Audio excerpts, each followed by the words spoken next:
comienza este nuevo episodio de Sesiones con Don Quijote, en el que vamos a retomar la segunda parte de un capítulo que dejamos colgado, con un nombre. Estábamos esperando el nombre de una chica. ¿Qué nombre será? Ahora iremos a ello.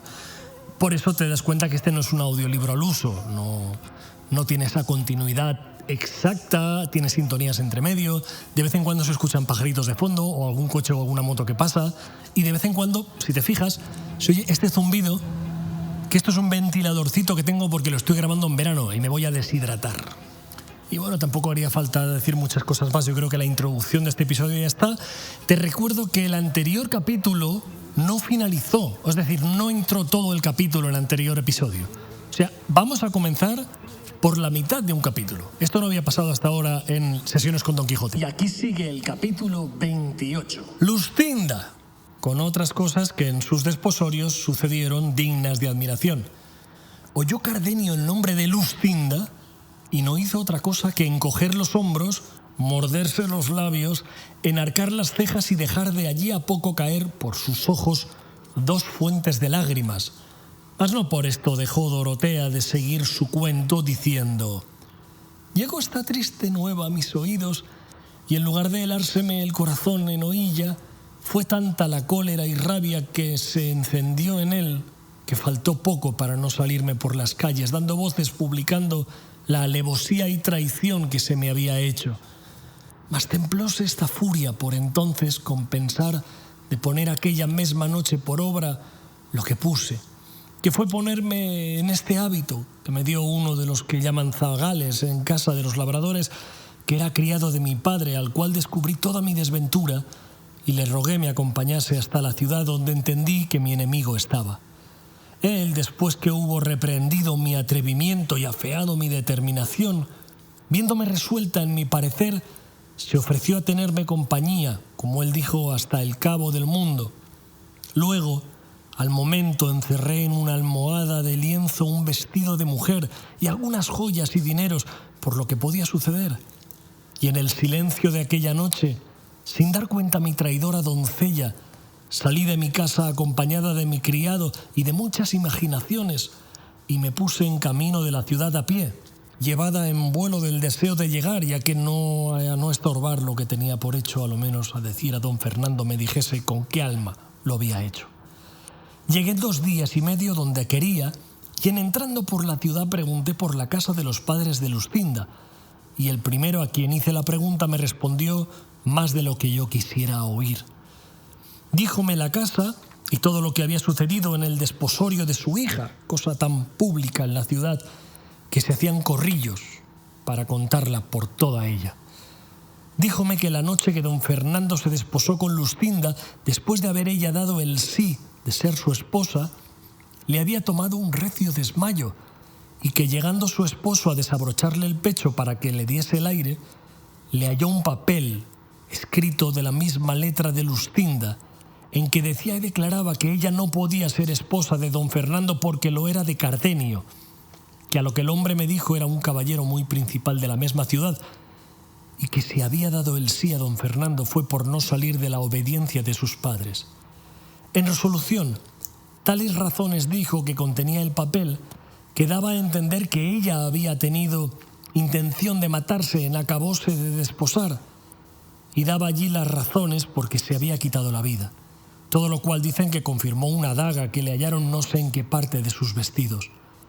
Todo lo cual, visto por don Fernando, parecióle que Luscinda le había burlado y escarnecido y tenido en poco, arremetió a ella antes que de su desmayo volviese y con la misma daga que le hallaron la quiso dar de puñaladas y lo hiciera si sus padres y los que se hallaron presentes no se lo estorbaran. Dijeron más, que luego se ausentó don Fernando y que Luscinda no había vuelto de su parasismo hasta otro día, que contó a sus padres cómo ella era verdadera esposa de aquel Cardenio que he dicho. Supe más, que el Cardenio, según decían, se halló presente a los desposorios y que en viéndola desposada, lo cual él jamás pensó, se salió de la ciudad desesperado, dejándole primero escrita una carta donde daba a entender el agravio que Luscinda le había hecho y de cómo él se iba a donde gentes no le viesen.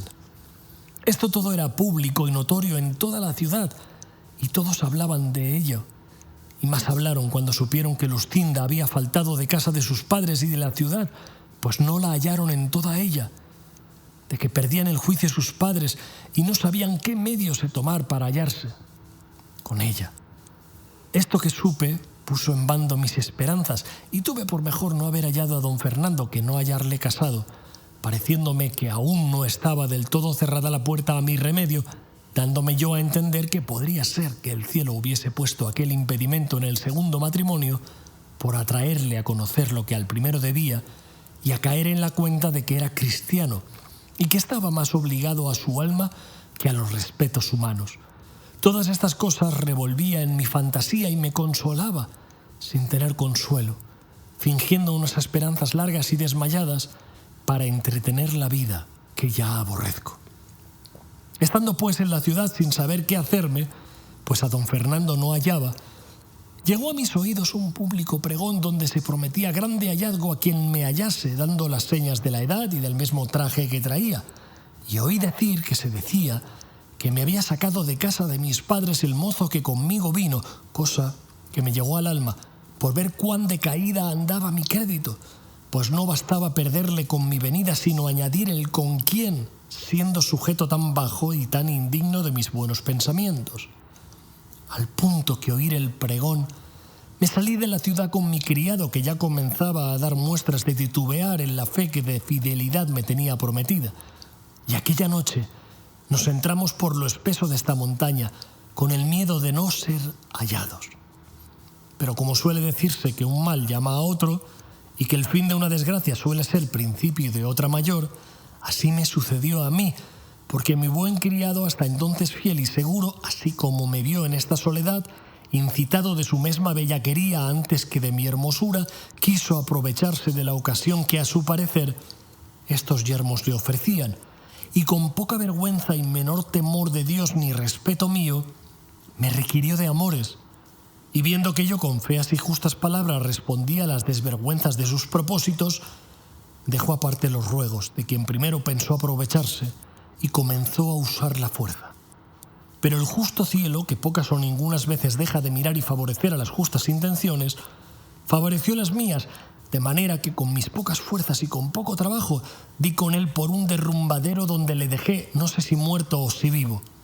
Y luego, con más ligereza que mi sobresalto y cansancio pedían, me entré por estas montañas sin llevar otro pensamiento ni otro designio que esconderme en ellas y huir de mi padre y de aquellos que de su parte me andaban buscando. Con este deseo, a no sé cuántos meses que entré en ellas, donde hallé un ganadero que me llevó por su criado a un lugar que está en las entrañas de esta sierra, al cual he servido de zagal todo este tiempo, procurando estar siempre en el campo por encubrir estos cabellos que ahora, tan sin pensarlo, me han descubierto. Pero toda mi industria y toda mi solicitud fue y que ha sido de ningún provecho, pues mi amo vino en conocimiento de que yo no era varón y nació en él el mismo mal pensamiento que en mi criado. Y como no siempre la fortuna con los trabajos da los remedios, no hallé derrumbadero ni barranco de donde despeñar y despenar al amo, como le hallé para el criado, y eso tuve por menos inconveniente dejalle y esconderme de nuevo entre estas asperezas que probar por él mis fuerzas o mis disculpas. Digo pues que me torné a emboscar y a buscar donde sin impedimento alguno pudiese con suspiros y lágrimas rogar al cielo se duela de mi desventura y me dé industria y favor para salir de ella o para dejar la vida entre estas soledades sin que quede memoria de esta triste que tan sin culpa suya habrá dado materia para que de ella se hable y murmure en la suya y en las ajenas tierras.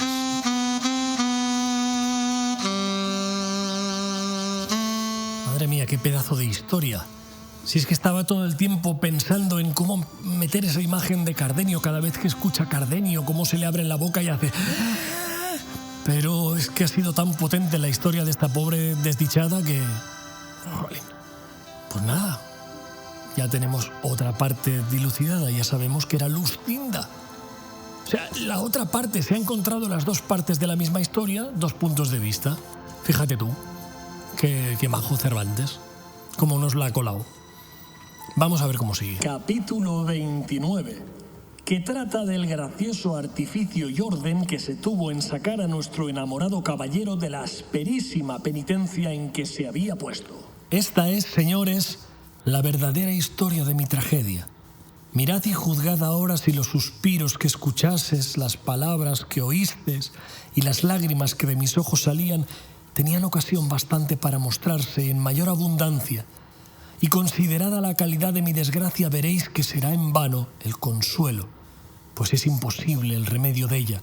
Solo os ruego, lo que con facilidad podréis y debéis hacer, que me aconsejéis dónde podré pasar la vida sin que me acabe el temor y sobresalto que tengo de ser hallada de los que me buscan. Que aunque sé que el mucho amor de mis padres me asegura que seré de ellos bien recibida. Es tanta la vergüenza que me ocupa, que tengo por mejor desterrarme para siempre de ser vista, que no verles el rostro con pensamiento que ellos miran el mío ajeno de la honestidad que de mí se debían de tener prometida. Calló en diciendo esto, y el rostro se le cubrió de un color que mostró bien claro el sentimiento y vergüenza del alma. En las suyas sintieron los que escuchando la habían tanta lástima como admiración de su desgracia. Y aunque luego quisiera el cura consolarla y aconsejarla, tomó primero la mano Cardenio diciendo: «En fin, señora, que tú eres la hermosa Dorotea, la única hija del rico Clenardo». Admirada quedó Dorotea cuando oyó el nombre de su padre y de ver cuán de poco era el que le nombraba, porque ya se ha dicho de la mala manera que Cardenio estaba vestido, y así le dijo: «¿Y quién sois vos, hermano, que así sabéis el nombre de mi padre? Porque yo hasta ahora, si mal no me acuerdo, en todo el discurso del cuento de mi desdicha no lo he nombrado». «Soy», respondió Cardenio, «aquel sin ventura que, según vos, señora, habéis dicho. Lustinda dijo que era su esposa. Soy el desdichado Cardenio, a quien el mal término de aquel que a vos os ha puesto en el que estáis me ha traído a que me veáis cual me veis, roto, desnudo, falto de todo humano consuelo, y lo que es peor de todo, falto de juicio, pues no lo tengo, sino cuando al cielo se le antoja dárseme por algún breve espacio. Yo, Dorotea, soy el que me hallé presente a las sinrazones de don Fernando y el que aguardó a oír el sí que de ser su esposa pronunció Lustinda. Yo soy el que no tuvo ánimo para ver en qué paraba su desmayo, ni lo que resultaba del papel que le fue hallado en el pecho, porque no tuvo el alma sufrimiento para ver tantas desventuras juntas. Y así dejé la casa y la paciencia, y una carta que dejé a un huésped mío a quien rogué que en sus manos, las de Luscinda, la pusiese, y víneme a estas soledades con intención de acabar en ellas la vida que desde aquel punto aborrecí como mortal enemiga mía. Mas no ha querido la suerte quitármela, contentándose con quitarme el juicio, quizá por guardarme para la buena ventura que he tenido en hallaros. Pues siendo verdad como creo que lo es, lo que aquí habéis contado aún podría ser que entre ambos nos tuviese el cielo guardado mejor suceso en nuestros desastres que nosotros pensamos. Porque presupuesto que Luscinda no puede casarse con don Fernando por ser mía, ni don Fernando con ella por ser vuestro, y haberlo ella tan manifiestamente declarado, bien podemos esperar que el cielo nos restituya lo que es nuestro, pues está todavía en ser y no se ha enajenado ni deshecho». Cardenio está idiota. Él con Luscinda sí la encuentra todavía, pero la otra pobre mujer, que es el que ha sido 4 o 5 veces ya la que la han engañado. La han engañado y la han forzado. ¿Dónde vas? Déjala. Y pues este consuelo tenemos en ser nacido no de muy remota esperanza, ni fundado en desvariadas imaginaciones. Suplico, señora, que toméis otra resolución en vuestros honrados pensamientos, pues yo la pienso tomar en los míos, acomodándoos a esperar mejor fortuna, que ya os juro por la fe de caballero y de cristiano de no desampararos hasta veros en poder de don Fernando. Cállate la boca. Y que cuando con razones no le pudiera atraer a que conozca lo que os debe, de usar entonces la libertad que me concede el ser caballero, y poder con justo título desafialle en razón de la sinrazón que os hace sin acordarme de mis agravios, cuya venganza dejará caer al cielo por acudir en la tierra a los vuestros. Venga, claro que sí, más ración de masculinidad tóxica. No solo le dice que vuelva con el que la engañó, sino que si luego este no se porta bien, que él será el que se batirá en duelo para vengarla. Pero si es un panoli. Con lo que Cardenio dijo se acabó de admirar Dorotea, y por no saber que gracias volver a tan grandes ofrecimientos quiso tomarle los pies para besárselos, mas no lo consintió Cardenio, menos mal. Y el licenciado pues respondió por entrambos y aprobó el buen discurso de Cardenio, y sobre todo le rogó, aconsejó y persuadió que se fuesen con él a su aldea, donde se podrían reparar de las cosas que les faltaban, y que allí se daría orden cómo buscar a don Fernando o cómo llevar a Dorotea a sus padres, o hacer lo que más les pareciese conveniente. Cardenio y Dorotea se lo agradecieron, gracias, y aceptaron la merced que se les ofrecía. El barbero, que a todo había estado suspenso y callado, hizo también su buena plática y se ofreció con no menos voluntad que el cura a todo aquello que fuese bueno para servirles. Contó asimismo con brevedad la causa que allí los había traído, con la extrañeza de la locura de Don Quijote, y como aguardaban a su escudero, que había ido a buscalle. Pues bueno, vinósele a la memoria a Cardenio, como por sueños, pues la pendencia que con Don Quijote había tenido, y contóla a los demás, mas no supo decir por qué causa fue su quistión. En esto oyeron voces y conocieron pues que el que las daba era Sancho Panza, que por no haberlos hallado en el lugar donde los dejó, los llamaba a voces. Saliéronle al encuentro y preguntándole por Don Quijote les dijo cómo le había hallado desnudo en camisa, flaco, amarillo y muerto de hambre, y como no, suspirando por su señora Dulcinea, qué pedazo de anormal.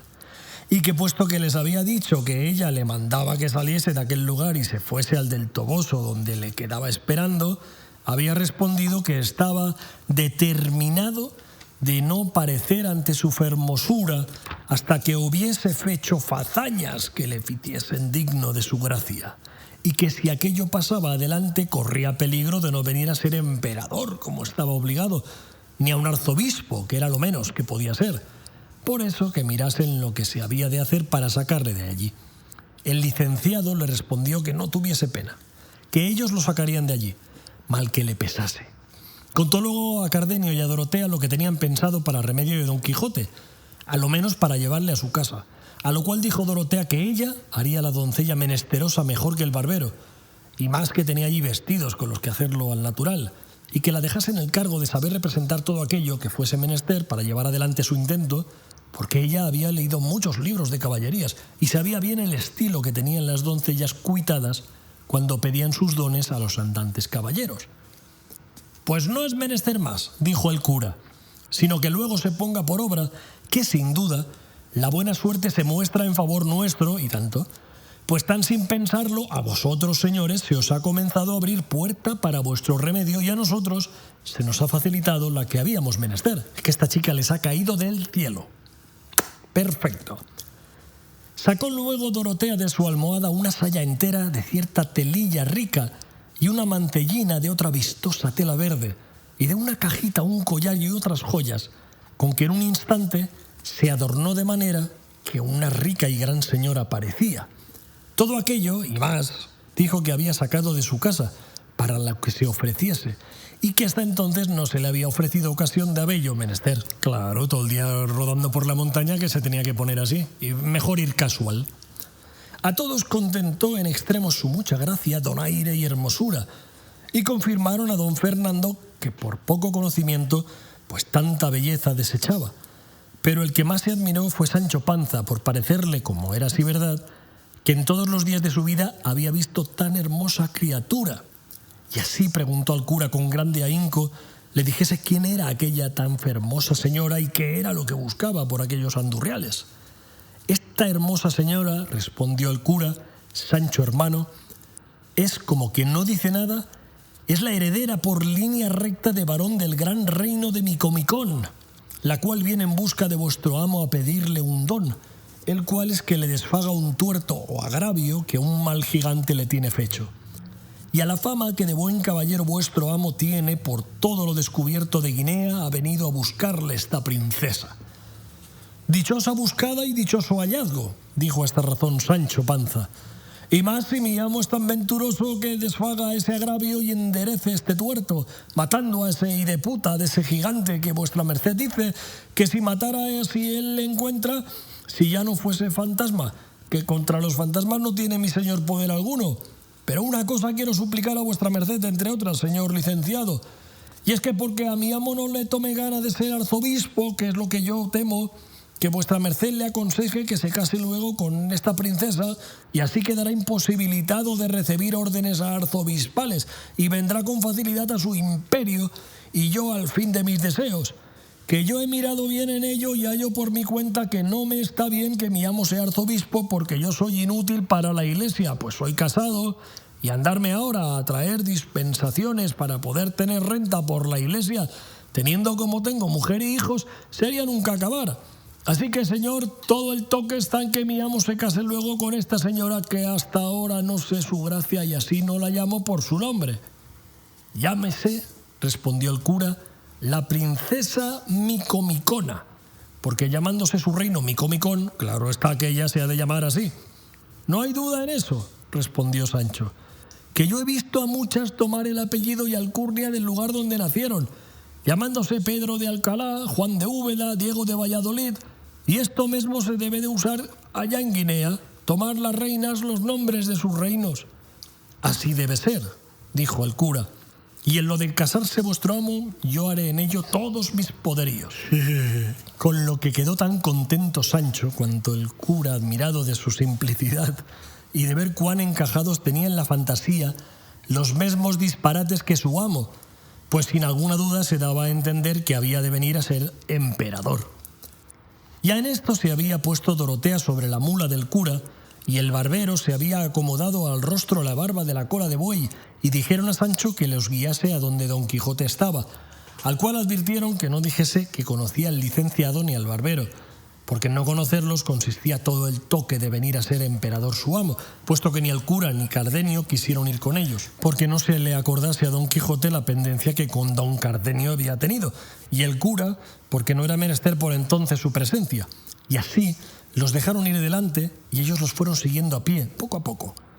No dejó de avisar el cura lo que había de hacer Dorotea, a lo que ella dijo que descuidasen, que todo se haría sin faltar punto, como lo pedían y pintaban los libros de caballerías.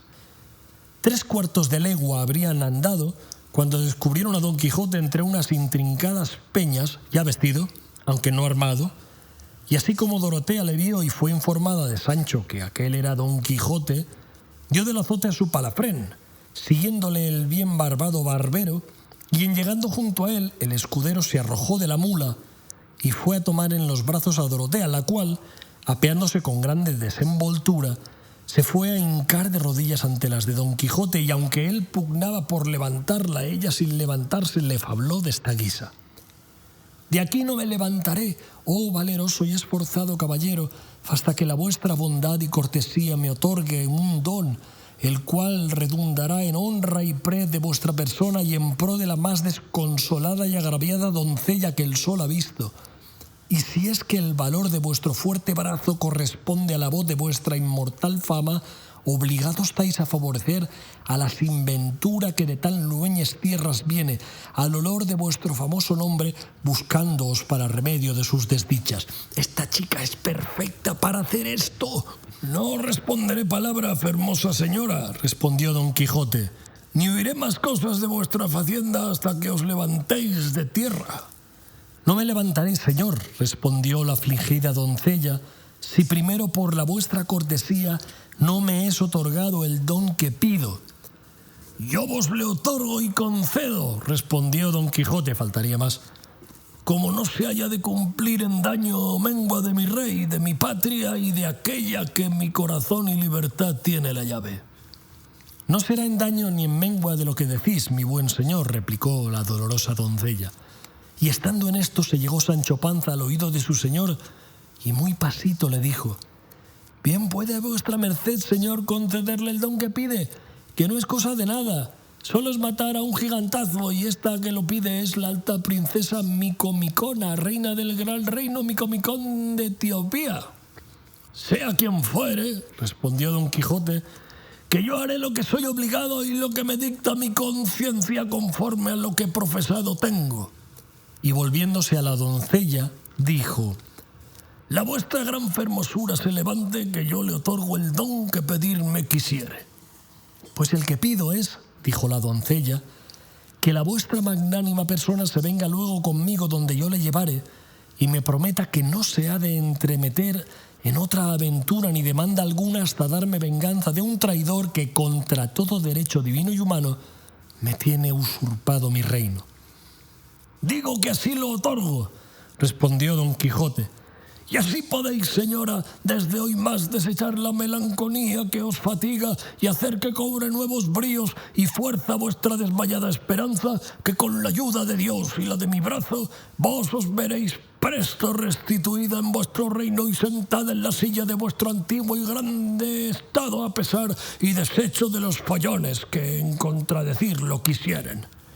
Y manos a la labor, que en la tardanza dicen que suele estar el peligro. Aquí yo creo que la doncella se giró hacia el licenciado con barba y le hizo cling, le guiñó el ojito como diciendo: ya lo tenemos. La menesterosa doncella pugnó con mucha porfía por besarle las manos, mas Don Quijote, que en todo era comedido y cortés caballero, jamás lo consintió. Antes la hizo levantar y la abrazó con mucha cortesía y comedimiento, y mandó a Sancho que requiriese las cinchas a Rocinante y le armase luego al punto. Sancho descolgó las armas que como trofeo de un árbol estaban pendientes y requiriendo las cinchas en un punto armó a su señor, el cual viéndose armado dijo: vamos de aquí en el nombre de Dios y a favorecer a esta gran señora. Estábase el barbero aún de rodillas, teniendo gran cuenta que disimular la risa y de que no se le cayese la barba, con cuya caída quizá quedaran todos sin conseguir su buena intención, y viendo que ya el don estaba concedido y con diligencia que Don Quijote se alistaba para poder cumplirle, se levantó y tomó de la otra mano a su señora, y entre los dos la subieron a la mula. Luego subió Don Quijote sobre Rocinante, y el barbero se acomodó en su cabalgadura, quedándose Sancho a pie, donde de nuevo se le renovó la pérdida del rucio, con la falta que entonces le hacía. Mas todo ello lo llevaba con gusto, por parecerle que ya su señor estaba puesto en camino y muy a pique de ser emperador, porque sin duda alguna pensaba que se había de casar con aquella princesa y ser por lo menos rey de Micomicón. Sancho está ya a tope.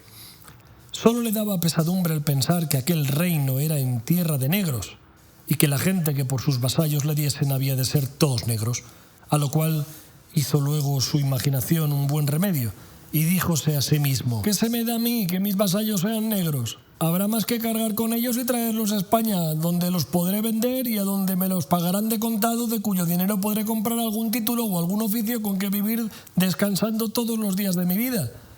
No, sino dormíos, y no tengáis ingenio ni habilidad para disponer de las cosas y para vender 30 o 10.000 vasallos en sácame aquí estas pajas.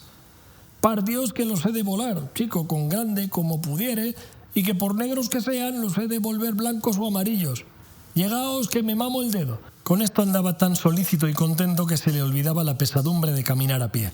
Este fragmento es complicado hoy día, lo que hemos escuchado. Fíjate. Pero es que en aquella época había esclavitud y en aquella época los negros, los blancos, los consideraban inferiores. Menos mal que hoy día ya no hay gente que piense así, No, ya todo el mundo ve que todos somos iguales. Guiño, guiño. Todo esto miraban desde unas breñas Cardenio y el cura y no sabían qué hacerse para juntarse con ellos. Pero el cura, que era gran tracista, imaginó luego lo que harían para conseguir lo que deseaban. Y fue que con unas tijeras que traía en un estuche quitó con mucha presteza la barba a Cardenio y vistiósle un capotillo pardo que él traía y dióle un herreruelo negro y él se quedó en calzas y en jubón y quedó tan otro de lo que antes parecía Cardenio que él mismo no se conociera, aunque a un espejo se mirara. Hecho esto, puesto que ya los otros habían pasado adelante, en tanto que ellos se disfrazaron con facilidad, salieron al camino real antes que ellos, porque las malezas y malos pasos de aquellos lugares no concedían que anduviesen lento los de a caballo como los de a pie.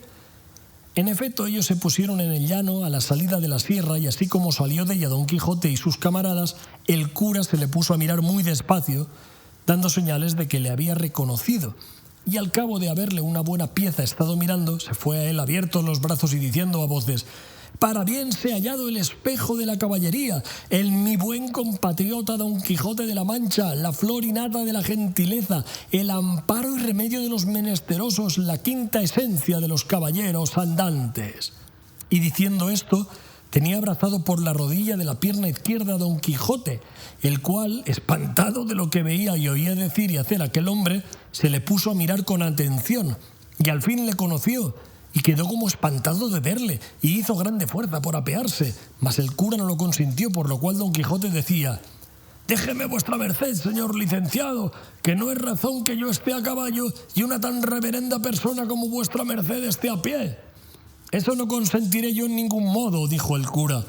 «Estése la vuestra grandeza a caballo, pues estando a caballo acaba las mayores fazañas y aventuras que en nuestra edad se han visto, y que a mí, aunque indigno sacerdote, bastárame subir en las ancas de una de estas mulas de estos señores que con vuestra merced caminan, si no lo han por enojo, y aún haré cuenta que voy caballero sobre el caballo Pegaso, o sobre la cebra o alfana, y en qué cabalga aquel famoso moro Muzaraque, que aún hasta ahora yace encantado en la gran cuesta Zulema que dista poco de la gran Compluto». «Aún no caía yo en tanto, mi señor licenciado», respondió Don Quijote, «y yo sé que mi señora la princesa será servida por mi amor de mandar a su escudero de a vuestra merced la silla de su mula, que él podrá acomodarse en las ancas si es que ella la sufre». «Si la sufre, a lo que yo creo», respondió la princesa, «y también sé que no será menester mandárselo al señor mi escudero, que él es tan cortés y tan cortesano que no consentirá que una persona eclesiástica vaya a pie, pudiendo ir a caballo». «Así es», respondió el barbero, y apeándose en un punto, convidó al cura con la silla, y él la tomó sin hacerse mucho de rogar. Y fue el mal que al subir a las ancas el barbero, la mula, que en efecto era de alquiler, que para decir que era mala esto basta, alzó un poco los cuartos traseros y dio dos coces al aire, ¡pam, pam!, que a darlas en el pecho de maese Nicolás o en la cabeza a él diera al diablo la venida por Don Quijote. Con todo eso, le sobresaltaron de manera que cayó en el suelo con tan poco cuidado de las barbas que se le cayeron en el suelo, y como se vio sin ellas, pues no tuvo otro remedio que acudir a cubrirse el rostro con ambas manos y a quejarse que le habían derribado las muelas. Don Quijote, como vio todo aquel mazo de barbas sin quijadas y sin sangre, lejos del rostro del escudero caído, dijo: «Vive Dios, que es gran milagro este. Las barbas le ha derribado y arrancado del rostro como si les quitaran aposta». El cura, que vio el peligro que corría su invención al ser descubierta, acudió luego a las barbas y fuese con ellas a donde yacía maese Nicolás, dando aún voces todavía, y de un golpe, llegándole la cabeza a su pecho, se las puso, murmurando sobre él unas palabras que dijo que era cierto en salmo apropiado para pegar barbas. Como lo verían que era cierto, pues y cuando se las tuvo puestas, se apartó y quedó el escudero tan bien barbado y tan sano como de antes, de que se admiró Don Quijote sobremanera, y rogó al cura que cuando tuviese lugar le enseñase aquel ensalmo, que él entendía que su virtud a más que pegar las barbas se debía de extender, pues estaba claro que de donde las barbas se quitasen había de quedar la carne llagada y maltrecha, y que pues todo lo sanaba, a más que barbas aprovechaba. «Así es», dijo el cura, y prometió de enseñársele en la primera ocasión. En la mayoría de las ocasiones es tan fácil engañar a Don Quijote. Concertáronse que por entonces subiese el cura y a trechos se fuesen los tres mudando hasta que llegasen a la venta, que estaría hasta 2 leguas de allí.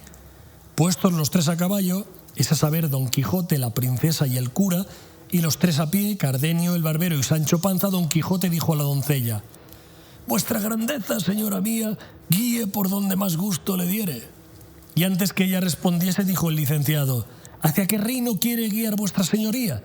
¿Es por ventura hacia el de Micobicón? Que sí debe de ser, o yo sé poco de reinos». Ella, que estaba bien en todo, es muy buena, entendió que había de responder que sí, y así dijo: «Sí, señor, hacia ese reino es mi camino».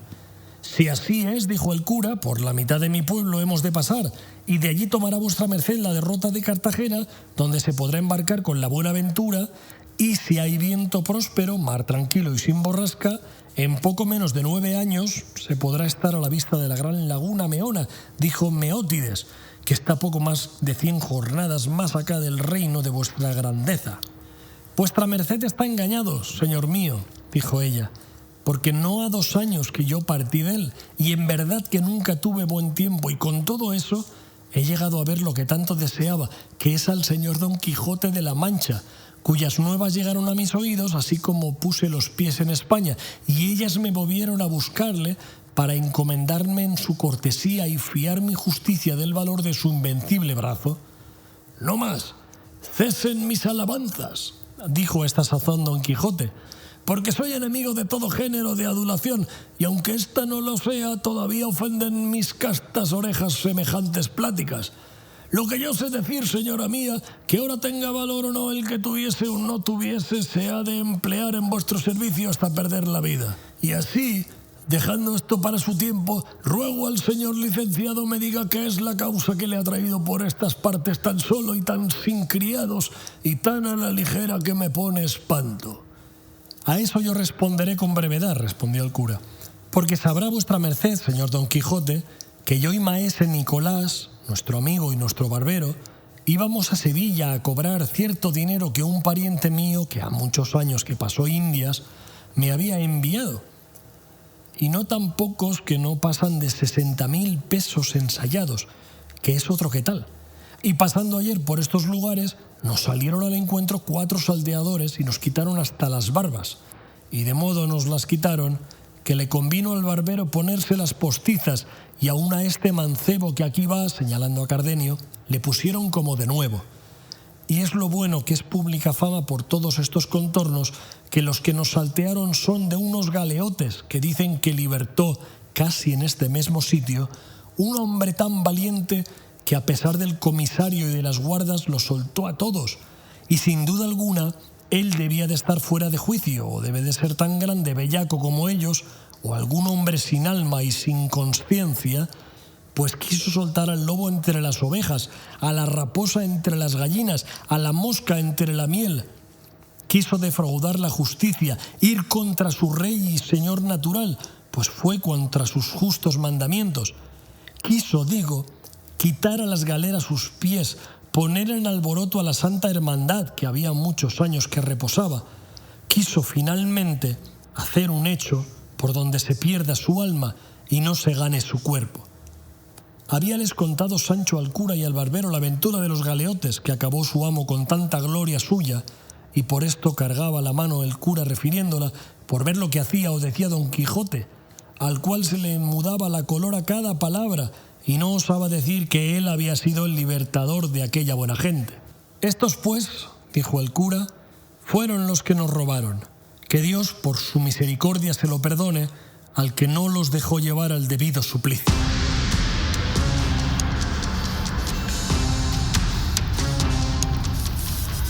La verdad sea dicha que el cura y el barbero maquinan, ¿eh? Le dan al coco, pero no veas qué estrategia han tramado en un momento. Han tenido la gran fortuna de encontrarse a la doncella esta. Y bueno, Cardenio por ahora está haciendo un poco de paquete, pero bueno, supongo que al final terminará haciendo su papel también.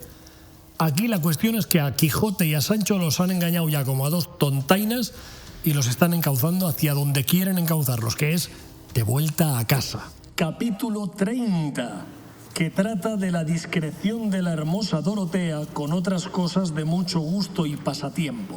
No hubo bien acabado el cura cuando Sancho dijo: pues mía fe, señor licenciado, el que hizo esa fazaña fue mi amo, y no porque yo no le dije antes y le avisé que mirase lo que hacía, que era pecado darles libertad porque todos iban allí por grandísimos bellacos. Majadero, dijo a esta sazón Don Quijote, a los caballeros andantes no les toca ni atañe averiguar si los afligidos, encadenados y opresos que encuentran por los caminos van de aquella manera o están en aquella angustia por sus culpas o por sus desgracias. Solo le toca ayudarles como a menesterosos, poniendo los ojos en sus penas y no en sus bellaquerías. Yo topé un rosario y sarta de gente mohína y desdichada y hice con ellos lo que mi religión me pide y lo demás allá se avenga. Y a quien mal le ha parecido, salvo la santa dignidad del señor licenciado y su honrada persona, digo que sabe poco de achaque de caballería y que miente como un hideputa y malnacido. Y esto le haré conocer con mi espada donde más largamente se contiene. Y esto dijo, afirmándose en los estribos y calándose el morrión, porque la bacía de barbero, que a su cuenta era el yelmo de Mambrino, llevaba colgada del arzón delantero hasta adobarla del mal tratamiento que la dieron los galeotes. Estaba hecha polvo, estaba toda totalmente deformada, la llevaba colgando para no perderla, pero no se la podía poner porque se le caía de la cabeza. Pues eso se ajustó el morrión, que es como una especie de casco de malla por debajo, si no me equivoco. Si me equivoco, me lo corriges en los comentarios, si quieres. Dorotea, que era discreta y de gran donaire, como quien ya sabía el menguado humor de Don Quijote y que todos hacían burla de él, sino Sancho Panza, no quiso ser para menos y viéndole tan enojado le dijo: «Señor caballero, miémbresele a la vuestra merced el don que me tiene prometido y que conforme a él no puede estremecerse en otra aventura por urgente que sea. Sosiegue vuestra merced el pecho, que si señor licenciado supiera que por ese invicto brazo habían sido librados los galeotes, él se diera 3 puntos en la boca y aún se mordiera 3 veces la lengua antes que haber dicho palabra que en despecho de vuestra merced redundara». «Eso juro yo bien», dijo el cura, «y aún me hubiera quitado un bigote». «Yo callaré, señora mía», dijo Don Quijote, «y reprimiré la justa cólera que ya en mi pecho se había levantado, y iré quieto y pacífico hasta tanto que os cumpla el don prometido. Pero en pago de este buen deseo os suplico me digáis, si no os hace de mal, cuál es la vuestra cuita y cuántas, quiénes y cuáles son las personas de quienes os tengo de dar débida, satisfecha y entera venganza». «Eso haré yo de gana», respondió Dorotea, hombre, y tanto, «si es que no os enfada oír lástimas y desgracias». «No enfadará, señora mía», dijo Don Quijote, ya abriendo los ojos muchísimo, ya, hombre, dame más madera. A lo que respondió Dorotea: «Pues así es, estéseme vuestras mercedes atentos». No hubo ella dicho esto cuando Cardenio y el barbero se le pusieron al lado, deseosos de ver cuándo fingía su historia la discreta Dorotea. Y lo mismo hizo Sancho, que tan engañado iba con ella como con su amo. Y ella, después de haberse puesto bien en la silla y previniéndose de toser y hacer otros ademanes, con mucho donaire comenzó a decir de esta manera: «Primeramente, quiero que vuestras mercedes sepan, señores míos, que a mí me llaman». Y detúvose aquí un poco porque se le olvidó el nombre que el cura le había puesto. Pero él acudió al remedio porque entendió en lo que reparaba y dijo: «No es maravilla, señora mía, que la vuestra grandeza se turbe y empache contando sus desventuras, que ellas suelen ser tales que muchas veces quitan la memoria a los que maltratan, de tal manera que aún de sus mismos nombres no se les acuerda, como han hecho con vuestra gran señoría, que se ha olvidado que se llama la princesa Micomicona, legítima heredera del gran reino de Micomicón, y con este apuntamiento puede la vuestra grandeza reducir ahora fácilmente a su lastimada memoria todo aquello que contar quisiere». «Así es la verdad», respondió la doncella, «y desde aquí adelante creo que no será menester apuntarme nada, que yo saldré a buen puerto con mi verdadera historia, la cual es que el rey, mi padre, que se llamaba Tinacrio el Sabidor, fue muy docto en esto que llaman el arte mágica, y alcanzó por su ciencia que mi madre, que se llamaba la reina Jaramilla, había de morir primero que él, y que de allí a poco tiempo él también había de pasar de esta vida, y yo había de quedar huérfana de padre y madre. Pero decía él que no le fatigaba tanto esto cuando le ponía en confusión saber por cosa muy cierta que un descomunal gigante, señor de una grande ínsula que casi alinda con nuestro reino, llamado Pandafilando de la Fosca Vista, porque es cosa averiguada que, aunque tiene los ojos en su lugar y derechos, siempre mira al revés, como si fuese bizco, y esto lo hace él de él maligno, y por poner miedo y espanto a los que mira, digo que supo que este gigante, en sabiendo mi orfandad, había de pasar con gran poderío sobre mi reino, y me lo había de quitar todo, sin dejarme una pequeña aldea sobre que me recogiese, pero que podía excusar toda esta ruina y desgracia si yo me quisiese casar con él. Más a lo que él entendía, jamás pensaba que me vendría a mí en voluntad de hacer tal desigual casamiento. Y dijo en esto la pura verdad, porque jamás me ha pasado por el pensamiento casarme con aquel gigante, pero ni con otro alguno, por grande y desaforado que fuese.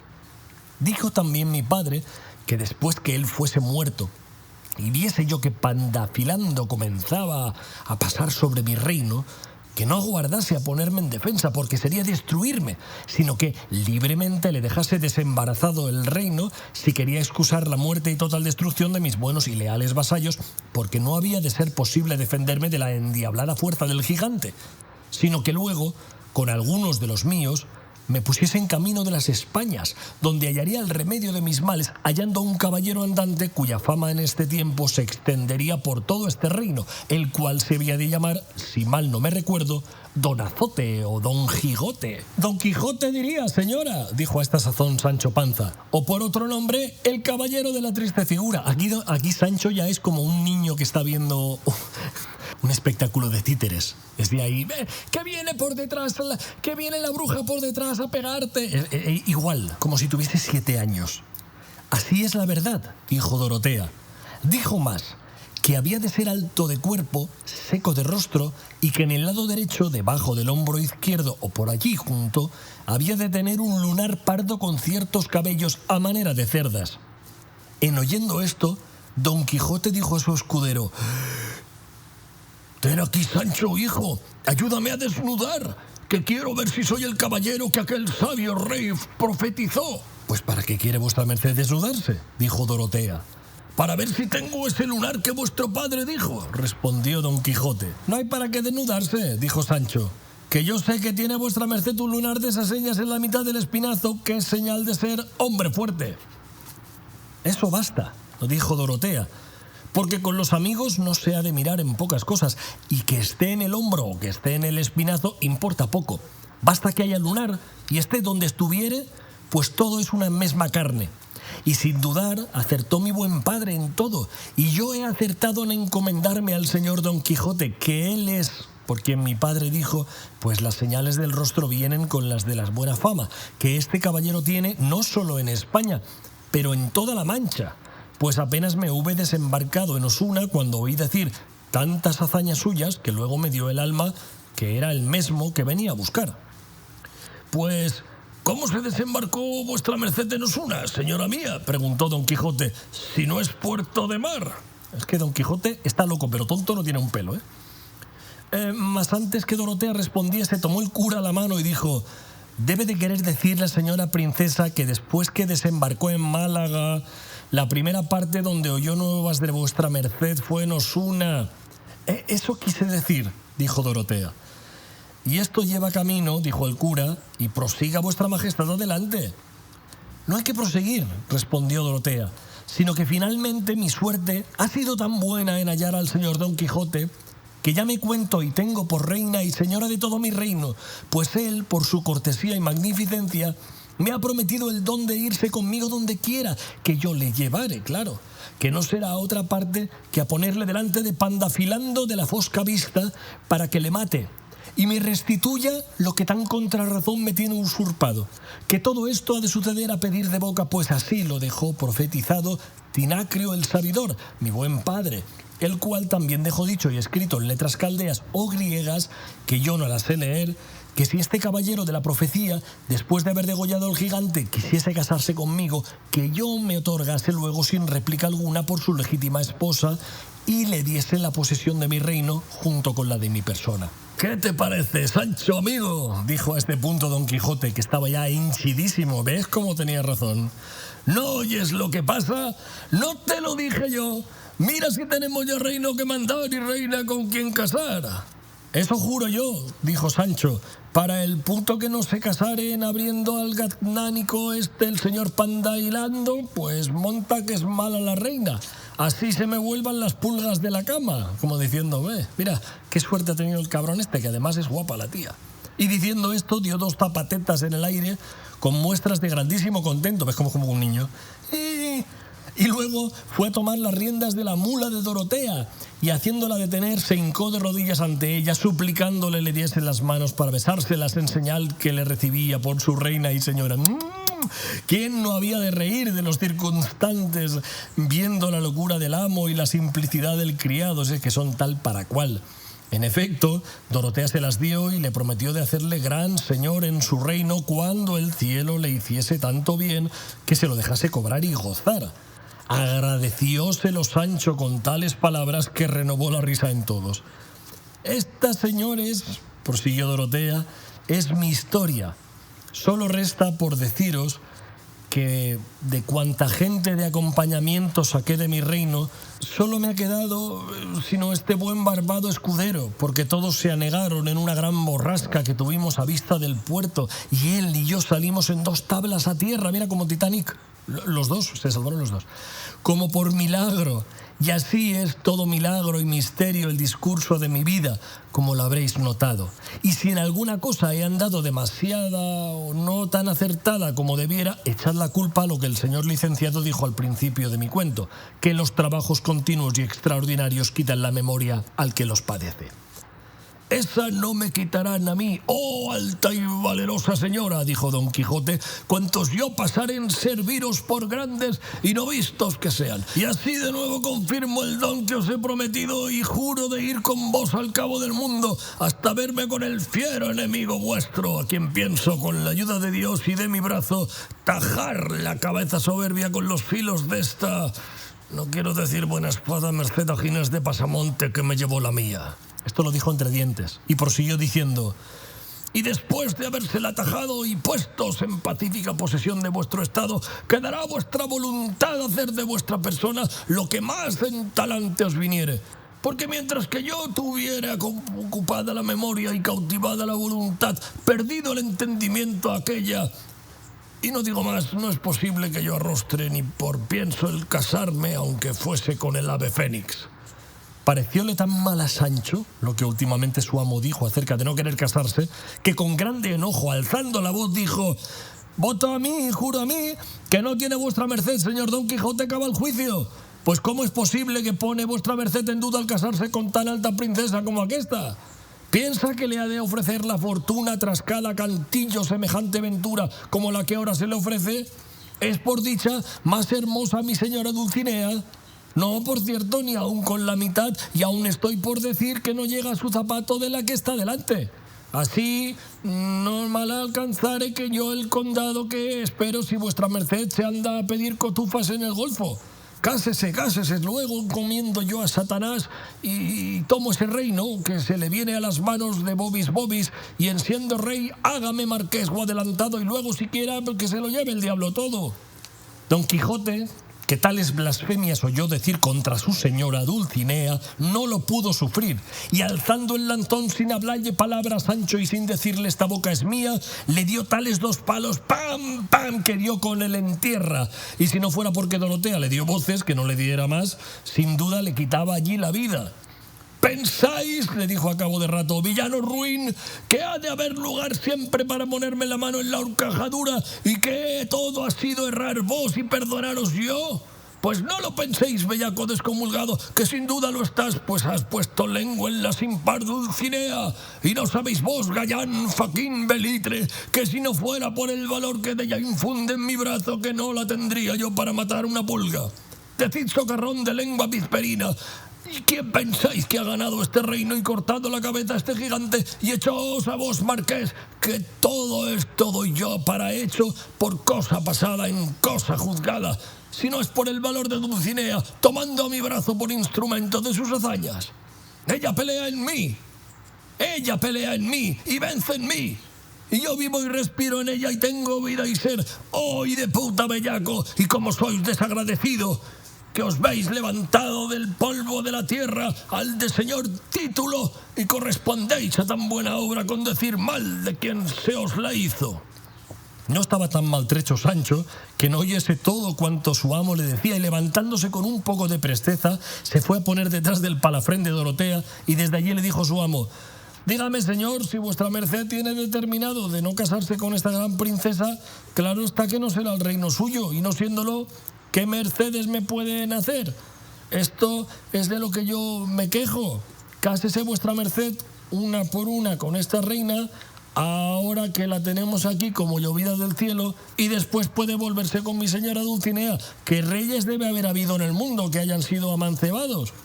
En lo que a hermosura, pues no me entremeto, pues que en verdad que si va a decirla que entrambas me parecen bien, pues puesto que como yo nunca he visto a la señora Dulcinea... ¿Cómo que no la has visto, traidor blasfemo?, dijo Don Quijote. Pues no acabas de traerme ahora un recado de su parte. Ay, Sancho, que has metido la pata. Digo que no la he visto tan despacio, dijo Sancho, que pueda haber notado particularmente su hermosura y sus buenas partes punto por punto, pero así a bulto me parece bien. Ahora te disculpo, dijo Don Quijote, y perdóname el enojo que te he dado, que los primeros movimientos no son en manos de los hombres. Ya lo veo ya, respondió Sancho, y así en mi gana de hablar siempre es primero movimiento, y no puedo dejar de decir por una vez siquiera lo que me viene a la lengua. Con todo eso, dijo Don Quijote, mira, Sancho, lo que hablas, porque tantas veces va el cantarillo a la fuente, y no te digo más. Ahora bien, respondió Sancho, Dios está en el cielo que ve las trampas y será la juez de quien hace más mal. Yo en no hablar bien, o vuestra merced en no obrallo. No haya más, dijo Dorotea.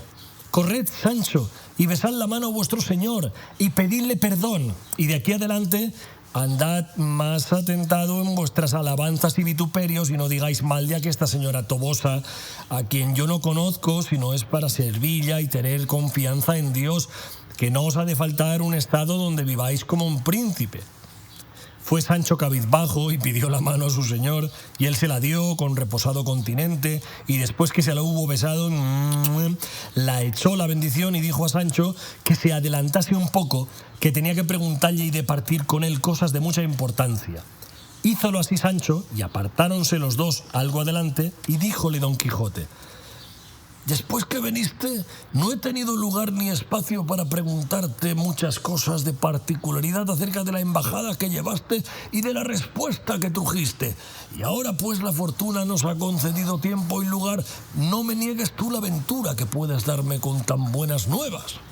Pregunte vuestra merced lo que quisiere, respondió Sancho, que a todo daré tan buena salida como tuve la entrada. Pero suplico a vuestra merced, señor mío, que no sea de aquí adelante tan vengativo. ¿Por qué lo dices, Sancho?, dijo Don Quijote. Dígolo, respondió, porque estos palos de agora más fueron por la pendencia que entre los dos trabó el diablo la otra noche que por lo que dije contra mi señora Dulcinea, a quien amo y reverencio como una reliquia, aunque en ella no la haya, solo por ser cosa de vuestra merced. No tornes a esas pláticas, Sancho, por tu vida, dijo Don Quijote, que me dan pesadumbre. Ya te perdoné entonces, y bien sabes tú que suele decirse: a pecado nuevo, penitencia nueva. Mientras esto pasaba, vieron venir por el camino donde ellos iban a un hombre caballero sobre un jumento, y cuando llegó cerca les pareció que era gitano, pero Sancho Panza, por doquiera que veía asnos, se le iban los ojos, y el alma apenas hubo visto al hombre cuando conoció que era Ginés de Pasamonte, chan chan. Y por el hilo del gitano sacó el ovillo de su asno, como era la verdad, pues era el rucio sobre el que Pasamonte venía, el cual, por no ser conocido y por vender el asno, se había puesto en traje de gitano, cuya lengua y otras muchas sabía hablar como si fueran naturales suyas. Es que este tenía escuela. Viole Sancho y conocióle, y apenas le hubo visto y conocido cuando a grandes voces le dijo: ¡ah, ladrón Ginesillo! Deja mi prenda suelta, mi vida, no te empaches con mi descanso, deja mi asno, deja mi regalo, huye, puto, auséntate, ladrón, y desampara lo que no es tuyo. No fueron menester tantas palabras ni baldones, porque a la primera saltó Ginés y, tomando un trote que parecía carrera, tuc, tuc, tuc, tuc, tuc, tuc, en un punto se ausentó y alejó de todos. Sancho llegó a su rucio y abrazándole le dijo: ¿cómo has estado, bien mío, rucio de mis ojos, compañero mío? Y con esto le besaba y acariciaba como si fuera persona. El asno callaba y se dejaba besar y acariciar de Sancho sin responderle palabra alguna, lógicamente. Llegaron todos y diéronle el parabién del hallazgo del rucio, especialmente Don Quijote, el cual le dijo que no por eso anulaba la póliza de los 3 pollinos. Sancho se lo agradeció. En tanto que los dos iban por estas pláticas, dijo el cura a Dorotea que había andado muy discreta, así en el cuento como en la brevedad de él y en la similitud que tuvo con lo de los libros de caballerías. Ella dijo que mucho rato se había entretenido en leerlos, pero que no sabía ella dónde eran las provincias ni puertos de mar, y que así había dicho a tiento que se había desembarcado en Osuna. Yo lo entendí así, dijo el cura, y por eso acudí luego a decir lo que dije, con que se acomodó todo. Pero no es cosa extraña ver con cuánta facilidad cree este desventurado hidalgo todas estas invenciones y mentiras solo porque llevan el estilo y modo de las necedades de sus libros. Sí es, dijo Cardenio, y tan rara y nunca vista que yo no sé si queriendo inventarla y fabricarla mentirosamente hubiera tan agudo ingenio que pudiera dar en ella. Pues otra cosa hay en ello, dijo el cura, que fuera de las simplicidades que este buen hidalgo dice tocantes a su locura, si le tratan de otras cosas, discurre con bonísimas razones y muestra tener un entendimiento claro y apacible en todo, de manera que como no le toquen sus caballerías, no habrá nadie que le juzgue sino por su muy buen entendimiento. En tanto que ellos iban en esta conversación, prosiguió Don Quijote con la suya y dijo a Sancho: «Echemos panza, amigo, pelillos a la mar en esto de nuestras pendencias, y dime ahora sin tener cuenta con enojo ni rencor alguno, ¿dónde, cómo y cuándo hallaste a Dulcinea? ¿Qué hacía? ¿Qué le dijiste? ¿Qué te respondió? ¿Qué rostro hizo cuando leía mi carta? ¿Quién se la trasladó?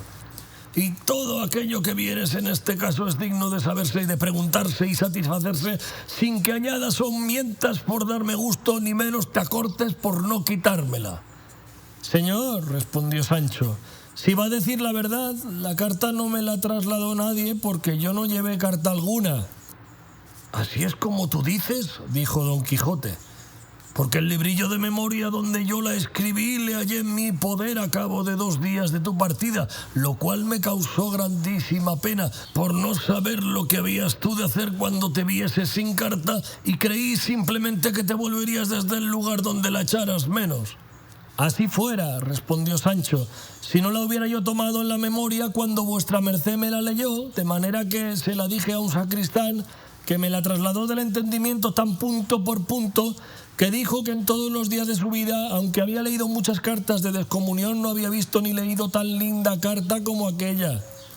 «¿Y tienesla todavía en la memoria, Sancho?», dijo Don Quijote. «No, señor», respondió Sancho, «porque después que la di, como vi que no había de ser de más provecho, di en olvidarla, y si algo no se me acuerda en aquello del sobadaja, dijo del soberana señora, y lo último, vuestro hasta la muerte, el caballero de la triste figura, y en medio de estas 2 cosas le puse más de 300 almas y vidas y ojos míos». Y otra vez así es como por los pelos se salva Sancho de ser descubierto otra vez.